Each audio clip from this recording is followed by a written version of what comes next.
নমস্কাৰ সকলোকে স্বাগত জনাইছো মই YouTube channel as a time অসমলৈ। আজি ভিডিঅ'টোত মই অংগনবাড়ী কৰ্মী আৰু সহায়িকা বাইদেউলৈ কেইবাটাও গুৰুত্বপূৰ্ণ আপডেট লৈ আহিছো। গুৱাহাটী 11 জুলাই চৰকাৰী বঞ্চনা তথা ন্যায্য প্ৰাপ্তি দাবীত অংগনবাড়ী কৰ্মী আৰু সহায়িকাৰ প্ৰতিবাদ উত্তাল হল সচলৰ ধনস্থিত। আপোনালোকে নিশ্চয় জানা যে 11 তাৰিখ জুলাইৰ চৰকাৰী বঞ্চনা প্ৰাপ্তিৰ দাবীত অংগনবাড়ী কৰ্মী সহায়িকাই প্ৰতিবাদ উত্তাল হল সচলৰ ধৰ্ণাস্থলীত।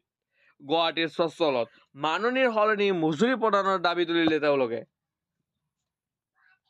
চৰকাৰৰ ঘোষণা অনুসৰি 2017 চনৰ জানুৱাৰীৰ পৰা অৱসৰী কৰ্মী আৰু সহায়িকাক একালীন সাহায্য প্ৰদান কৰা, শ্ৰম আইন অনুসৰি মাননীৰ সলনি মজুৰি প্ৰদান কৰা, চৰকাৰী কৰ্মচাৰী স্বীকৃতি প্ৰদান কৰা, পেঞ্চন দিয়াৰ ব্যৱস্থা প্ৰদান কৰা আদিকে ধৰি বিভিন্ন ধৰণৰ দাবীৰ সমৰ্থনত প্ৰতিবাদী কাৰ্যসূচী ৰূপায়ণ কৰে 2 শতাধিক অংগনবাড়ী কৰ্মী আৰু সহায়িকাই।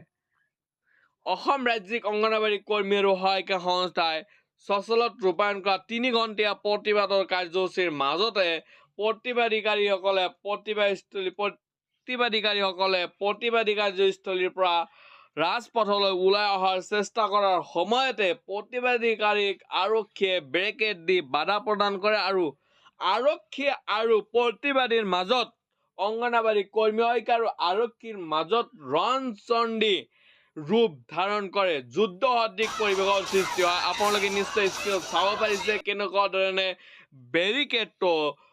বেৰিকেডেৰে বাধা দিছে, বেৰিকেডৰ ওপৰত উঠি গৈছে বাইদেউবিলাকে আৰু ৰাজপথত নমাৰ সিদ্ধান্ত লৈছে। আপোনালোকে নিশ্চয় দেখা পাইছে আৰু কৈছে আৰু ইয়াৰ ফলতে ইয়াক লৈ প্ৰতিবাদী আৰু আৰক্ষীৰ মাজত বাক বিতণ্ডৰ সৃষ্টি হয়। বাক বিতণ্ডৰ মাজত সন্থাৰ তৰফৰ পৰা তেওঁলোকৰ কেইবাটাও দাবী সম্মিলিত সেই সন্থাৰ তৰফৰ পৰা কেইবাটাও দাবী সম্মিলিত এখন স্মাৰক পত্ৰ দিছপুৰ থানাৰ ACP হিমাংশু দাসৰ জৰিয়তে অসমৰ সমাজ কল্যাণ মন্ত্ৰালয়ে প্ৰেৰণ কৰে। কি কৈছে, ইয়াক লৈ প্ৰতিবাদকাৰী আৰু আৰক্ষীৰ মাজত বাক বিতণ্ডৰ সৃষ্টি হয়। লগতে বাক বিতণ্ডৰ মাজতে সন্থাৰ তৰফৰ পৰা যিটো অসম অংগনবাড়ী কৰ্মী আৰু সহায়িকা সন্থা আছে সেই সন্থাৰ তৰফৰ পৰা তেওঁলোকৰ কেইবাটাও দাবী সম্মিলিত এখন স্মাৰক পত্ৰ দিছপুৰ থানাৰ ACP হিমাংশু দাসৰ জৰিয়তে অসমৰ সমাজ কল্যাণ মন্ত্ৰীলৈ প্ৰেৰণ কৰে। আৰু এটা বিশেষ আপডেট আছে যে এইটো ক'ৰ পৰা আহিছে মই আপোনালোকক কৈ আছো। AIFAWH all Indian federation Anganwadi worker and হেল্পাৰৰ তৰফৰ পৰা আহিছে। এটা লেটেষ্ট আপডেট পোষ্ট কৰিছে যে AIFAWHৰ তৰফৰ পৰা দেশৰ অংগনবাড়ী কৰ্মী আৰু সহায়িকাক সংগ্ৰামখনক ভয়ংকৰ সফল কৰি তোলা শতাধিক ইউনিয়ন কৰ্মীলৈ অভিনন্দন জ্ঞাপন কৰা হৈছে। আজিৰ এটা আপডেট হয়। আজিৰ আপডেটত কি কৈছে, যেটা আমাৰ all Indian federation Anganwadi worker and helper আছে তাৰে পৰা কোৱা হৈছে যে এই সংগ্ৰামত অংশগ্ৰহণ কৰা ভয়ংকৰ সংগ্ৰামত গঢ়ি তোলাৰ বাবে শতাধিক ইউনিয়ন কৰ্মীলৈ অভিনন্দন জ্ঞাপন কৰা হৈছে আৰু কৈছে ICDS ভাঙি পেলোৱাৰ প্ৰচেষ্টাত কেন্দ্ৰটোৰ কৰ্পৰেট সাম্প্ৰদায়িক নেক্সৰ চৰকাৰ পৰাস্ত কৰাৰ সংকল্প পুনৰবাৰ প্ৰকাশ কৰিছে IFDWয়ে।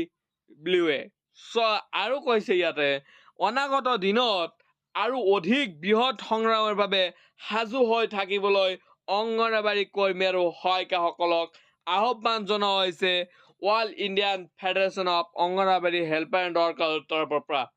বাইদেউসকল আজি এইখিনি আছিল দিবলগীয়া গুৰুত্বপূৰ্ণ আপডেট। ভিডিঅ'টো ভাল লাগিলে প্লিজ কাইণ্ডলি ৰিকুৱেষ্ট চেনেলটো ছাবস্ক্ৰাইব কৰি যাবলৈ নাপাহৰিব। থেংক ইউ, জয় অসম।